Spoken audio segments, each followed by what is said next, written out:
अस्सलाम वालेकुम दोस्तों। मैं हूँ आपका अपना हुसनैन आमिर और आप देख रहे हैं यूट्यूब चैनल इंग्लिश लिटरेचर। तो दोस्तों आज मैं एक आपको ऑस्कर वाइल्ड का बहुत मशहूर drama importance of being Ernest का कुछ सिंपल सा इंट्रोडक्शन दूंगा। तो उम्मीद है आपको पसंद आएगा। Importance of being Ernest, Oscar Wilde जो राइटर हैं उन्होंने ये लिखा है।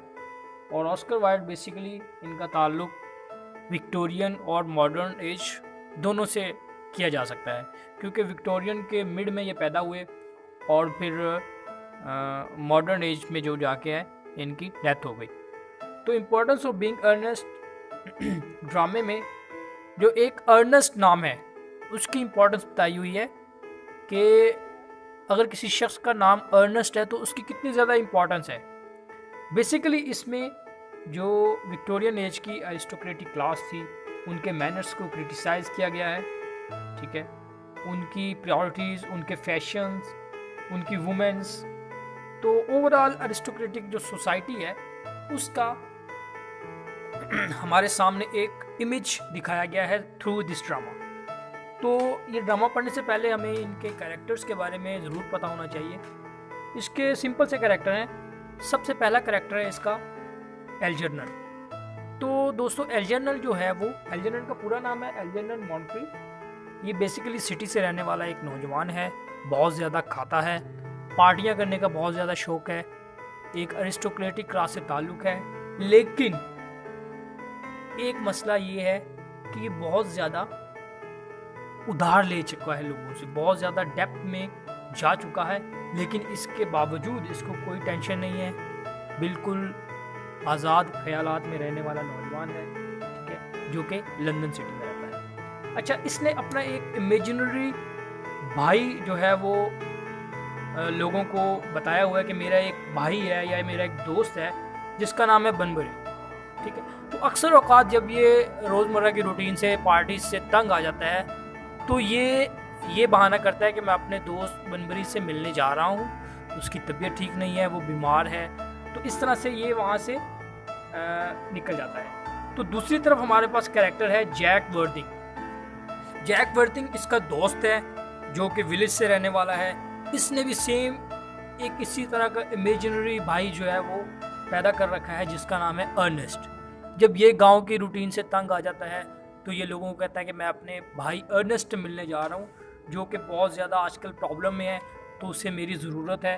तो इस बहाने से ये लंदन आ जाता है, वहाँ पे आके जितनी भी मौज मस्ती जो है वो करता है। इससे नीचे आए हमारे पास दो यंग गर्ल्स हैं इस ड्रामे में। नंबर 1 है सिसली। सिसली जो है वो एक्चुअली एल्जर्नन के साथ इसका लव अफेयर है, लेकिन सिसली जो है वो जैक की, एक किस्म की जैक की जिम्मेदारी है कि सिसली की परवरिश करे, क्योंकि सिसली का जो फादर था वो जैक को बचपन में रेलवे स्टेशन से लेकर आया था और उसी ने उसे को पाल पोस के बड़ा किया था। लेकिन मरने से पहले वो सिसली की जितनी भी परवरिश की जिम्मेदारी थी वो जैक के कंधों पे डाल गया।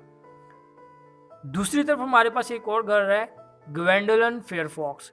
ग्वेंडोलन फेयरफॉक्स जो है वो लेडी ब्रैकनेल की डॉटर है और एक अरिस्टोक्रेटिक क्लास से ताल्लुक़ है इसका, फैशनेबल है, मॉडर्न है।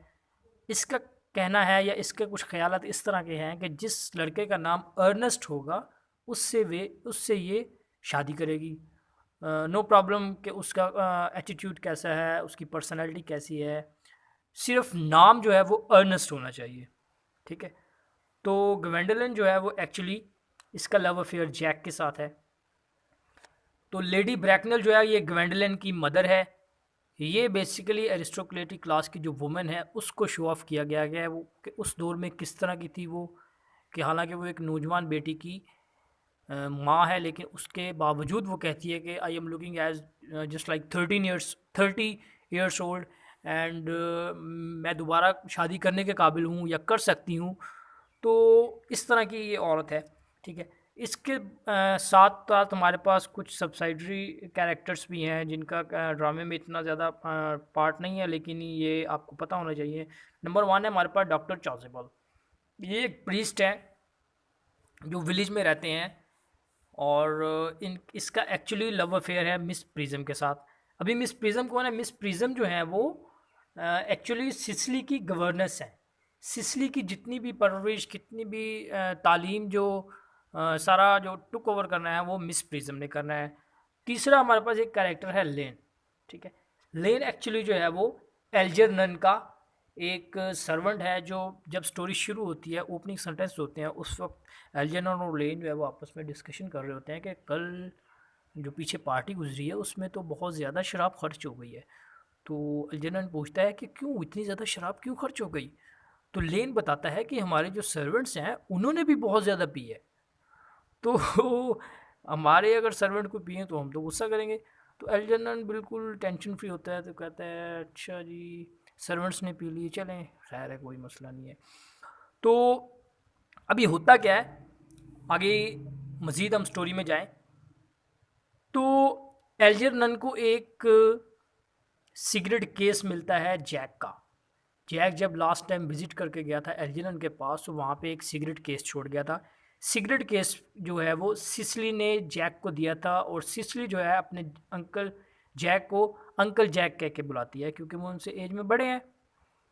तो एल्जरनन को वो सिगरेट केस बहुत ज़्यादा पसंद आता है। उसके ऊपर लिखा होता है from my dearest uncle Jack, कुछ इस तरह से वर्डिंग होती है। तो वो ये सोचता है जब इस तरह से वर्डिंग है तो वो लड़की जिसने ये लिखा है वो कैसी होगी। लेकिन जैक ने सिटी में सब लोगों को बताया होता है कि मेरा नाम तो अर्नेस्ट है। तो एल्जरनन इस टेंशन में होता है, इसका नाम तो अर्नेस्ट है, तो अंकल जैक कौन है? तो फाइनली जैक जो है वो सारी अपनी स्टोरी जो है वो एल्जरनन को बता देता है। ऑन द अदर साइड एल्जरनन जो भी है वो भी अपनी सारी स्टोरी बता देता है कि मैंने भी आपकी तरह एक दोस्त जो है वो पाल रखा है, डोंट वरी। तो लेकिन एल्जरनन फिर शर्त रखता है कि आप मुझे सिसिली से मिलाओगे, और जैक वहाँ पे शर्त रखता है कि आप मुझे ग्वेंडोलिन से मिलाओगे। ठीक है, तो इसको थोड़ा शॉर्टकट करें हम स्टोरी को। अभी इसने अपना नाम ग्वेंडोलिन को अर्नेस्ट बताया हुआ है। तो एल्जरनन कुछ दिन बाद जो है विलेज का विजिट करता है, वहाँ पे जाके सिसिली को मिलता है। तो सिसिली को जाके बताता है कि मैं जैक का भाई अर्नेस्ट हूँ। On the other hand Jack जो है वो पहले ही अपने भाई को मार चुका होता है कि अर्नेस्ट मेरा भाई जो है वो तो मर चुका है। तो अभी कन्फ्यूज़न ये होती है कि सिसिली भी अर्नेस्ट से प्यार कर रही है, ग्वेंडोलिन भी अर्नेस्ट से प्यार कर रहा है। ठीक है, जब उनको दोनों की रियलिटीज़ पता चलती हैं तो वो दोनों लड़कियां शादी करने से इनकार कर देती हैं। अभी हमें ये दिखाया गया है कि दोनों लड़कियों के लिए इंपॉर्टेंट क्या है? अर्नेस्ट का नेम होना। अर्नेस्ट नेम नहीं है तो दोनों शादियां नहीं करेंगी। तो एट द लास्ट दोनों वो कहते हैं कि हम अपना नाम चेंज कर लेंगे। डॉक्टर चैसेबल को कहते हैं कि आप तैयारी करें, हम दोनों के नाम चेंज करें। तो वो लड़कियां फिर खुश हो जाती हैं, लेकिन एट द लास्ट लेडी ब्रैकनेल जो है वो बीच में कूद पड़ती है या वहाँ पहुँच जाती है। तो वो कहती है हम दोनों की शादी नहीं हो सकती। तो एल्जरनन की शादी सिसिली से वो इसलिए मान जाती है क्योंकि सिसिली के पास बहुत ज़्यादा मालो दौलत उसके बाप ने छोड़ी होती है। लेकिन जैक की शादी ग्वेंडोलिन से करवाना वो पसंद नहीं करती, क्योंकि जैक के वालिदैन के बारे में पता नहीं होता। क्योंकि दोस्तों मैंने पहले बताया कि जैक को जो है वो बचपन में सिसिली के फादर एक रेलवे स्टेशन से लेकर आए थे। तो इसी दौरान मिस प्रिज्म वहाँ पे आ जाती है। जब ग्वेंडोलिन की मदर लेडी ब्रैकनेल जो है वो मिस प्रिज्म को देखती है तो उसे याद आता है तो मिस प्रिज्म तो हमारे घर में नौकरानी हुआ करती थी, तो और यही वो बच्चा लेकर गई थी जो मेरी सिस्टर का था। तो मिस प्रिज्म बताती हैं, मिस प्रिज्म को भूले क्या जाता है। मिस प्रिज्म बताती हैं कि मैं उसको एक बैग में लेकर एक रेलवे स्टेशन पर उसको मैंने छोड़ दिया था। तो मेन इसी दौरान जैक जो है वो कमरे से एक बैग लेकर आता है। तो जैक बताता है कि ये क्या यही बैग था? मिस प्रिज्म कहती हैं बिल्कुल यही बैग था। तो जैक कहता है एक्चुअली उस बैग में मैं खुद था। तो फाइनली लेडी ब्रैकनेल बहुत ज़्यादा खुश होती हैं कि ये भी मेरे जो है एक नेफ्यू हैं। तो वो राज़ी हो जाती है जैक की शादी ग्वेंडोलिन करने के लिए। तो दोनों जोड़ियाँ खुश हो जाती हैं। एट द लास्ट जो है डॉक्टर चैसेबल और मिस प्रिज्म जो है इनको ही मौका मिल जाता है कि यही मौका है, हमें भी अपना एक दूसरे को प्रपोज करना चाहिए। तो ये भी बीच में कूद पड़ते हैं कि हम भी क्यों ना शादी कर लें इसी दौरान। तो इस पूरी स्टोरी में अगर हम देखें तो नेम हिस्टोक्रेटिक में बहुत ज़्यादा क्रिटिसाइज़ किया गया है और नेम अर्नस्ट जो है इसको बहुत ज़्यादा फोकस किया गया है। थैंक यू दोस्तों।